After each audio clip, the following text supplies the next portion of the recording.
we were in a minimal virtual space, and I think many things about this experience was minimal. Like we had minimal indicators of our bodies, just enough to get our bearings and get a sense of the other, and the space itself, very bare and minimal. And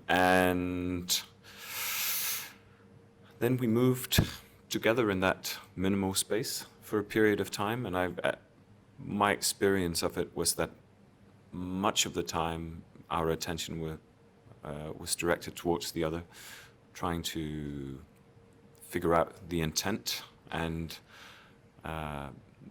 then at least for my own part, I was thinking a lot about the difficulty of establishing a common ground for communicating, like a language of sorts. So trying out different things, pointing in different directions, moving about, and trying to see if I could get you to guess where I was going or something like that.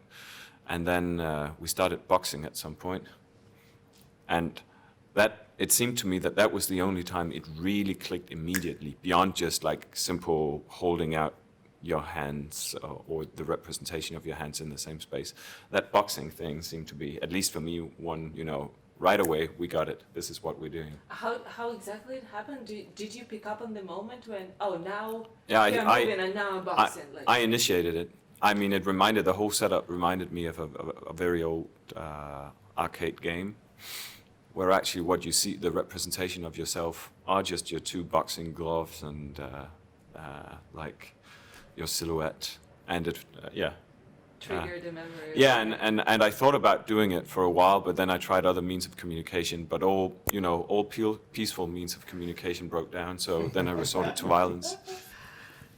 So I agree, it's a very minimal space, and you feel a little bit exploratory at first. You're finding your own arms with these two balls, and then noticing the presence of another, and when the presence of the other comes, there's a beautiful learning experience as you try to coordinate your movement.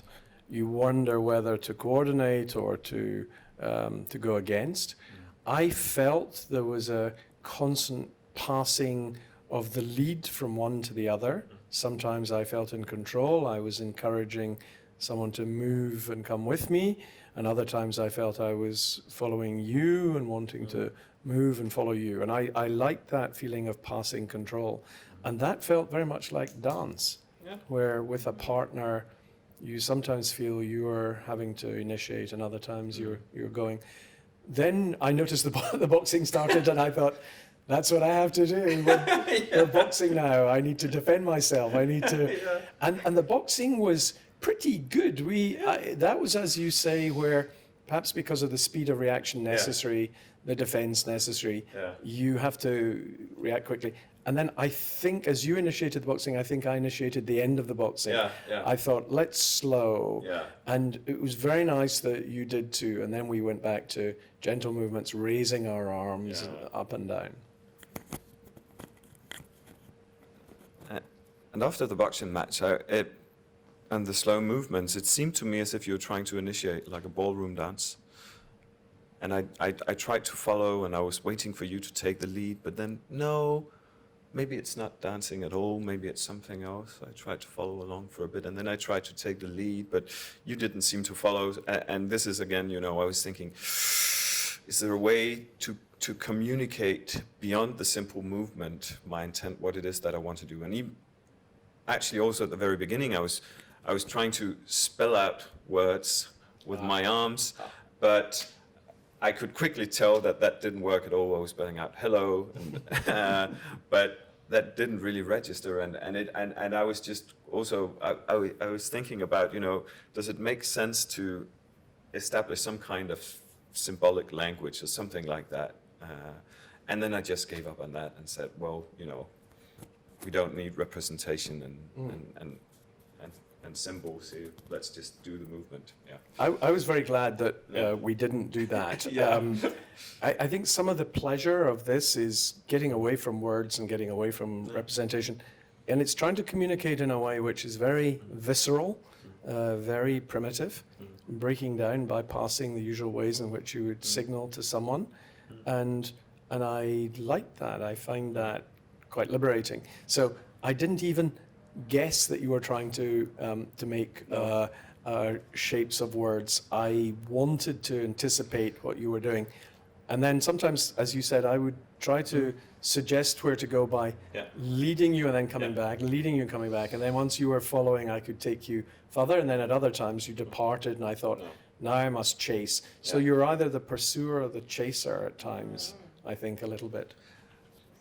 I tried to play around for a while, moving around the edges of my box or inside the grid, and then just indicating with my arm where I would go, and then going to that corner of it. But I don't know if your grid was exactly the same, if we were moving in the same space, or if your grid was slightly different. So I tried actually moving around that, indicating where I would go, going there and so on, to see if that was a way to signal intent, and then to see if you would follow me exactly or go the opposite direction. I don't think it worked. I thought what did work was the times when we tried to have the two balls coinciding with each other. And that's maybe difficult to achieve, but when it was achieved, Yeah. we would stay there for a little while as Yeah. if pleased that that was working, Yeah. and then try minimal movement away from that, and then back to it. And then, as you say, we were exploring the space a little bit, but sometimes the ball would come right up. Yeah. And then I decided to play a game of trying to reach the balls and Yeah. trying to go put my head towards them. And I think you must have been doing the same, because we seem to sort of coincide or even collide, but without physically colliding. Yeah, and I also tried shaking your hand, and then I also tried to feel, like a blind person would try to feel the contours of the face somehow. I don't know why, but I tried that for a while, but then I also sensed that when your hands or the balls were just, in my immediate field of vision, it felt really distracting when they were just there. Then at other times also trying to, like, one of the things that you can achieve in this space is to share the exact same viewpoint. I found that quite interesting, moving into the position of the other, because that is one of the things that is afforded by this type of space, which I found really interesting. And I also found it really interesting then, it would be really nice to go exploring, and maybe the minimal nature of this space, piqued my curiosity. What was beyond, the wall and so on, but we couldn't go there. I'm interested, you said that you were looking at the shape of the body of the face, because I completely forgot about body shape. Yeah. I then became the world of the balls. The balls were me. There was a sort of wonderful lightness and liberation, and I think in the questionnaire I said I felt light, because that's, for me, all there was. Now the idea was we're living in a world of these globes, and that's how we're going to communicate, that's how we're going to move, that's how we're going to relate to each other. So I soon gave up awareness of the body. Yeah. I have a quick question. You mentioned several times the phrase "did work" or "did not work." Do you think, what was the goal? Did work or did not work for what? Like, what's the kind of reference point of working or not working here? I think that's a good question, because I think you invent as you go what counts as working or not. And I think each of us probably at different times set ourselves a different goal that we hope to share with the other, and we hope maybe to communicate to the other. And when it worked, my sense was when the other went with that intention and goal. And sometimes I was aware of going with you as my partner, and sometimes you may be aware of going with me. That seemed to be, but the goals were decided and figured out and traced as we explored. Yeah, it was very much emergent, and then trying to figure it out. I think what I meant by it was trying to signal some kind of intent, and then to see if you would follow. Like a very simple means of communicating. Like, let's try this out, whatever that might be, just pointing in the same direction or getting things to overlap, or the boxing thing and so on. So basically that's what I mean by it works or it doesn't work, Is there anything, any new knowledge that you have now? Did you learn anything? I learned that you don't have to be motion sick in VR if you keep the space minimal.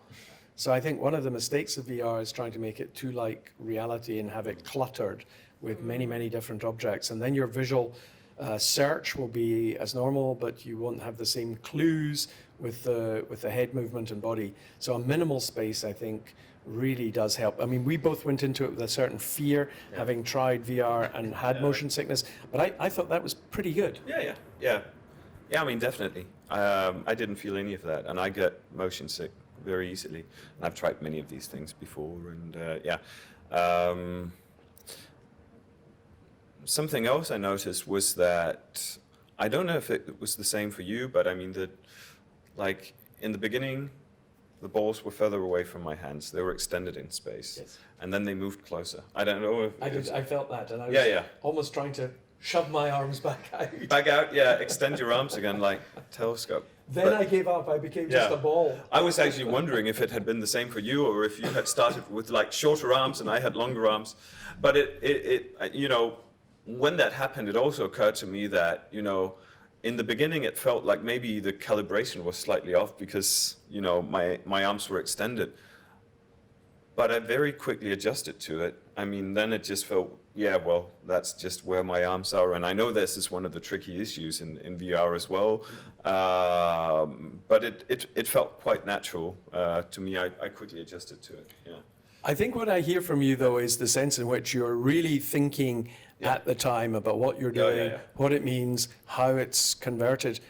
I didn't do that at all. I think of what I'm saying now is very much reconstructing what was going on. I was giving in, and maybe because it's playful and because it's a new type of experience, I was wanting to shed all of my usual analytic, rigorous assumptions. I wanted to just go with it, and I'm fascinated now that as we talk about it, we had quite different ways of exploring that space.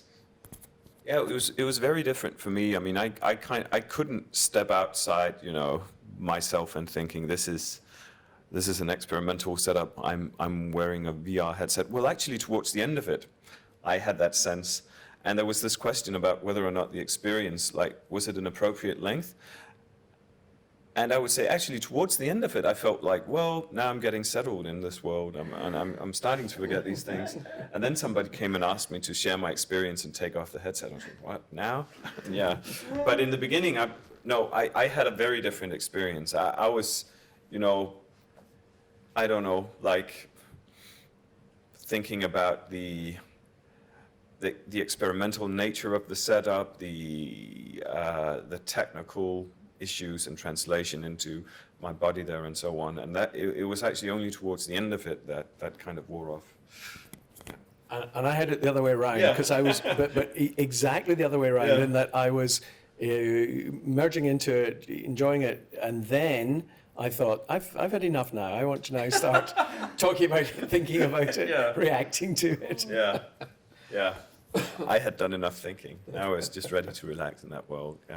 Nice. Thank you, guys. Can you just quickly state what do you do in life and your names? I'm Peter Dalsgaard. I'm a professor of interaction design at Aarhus University.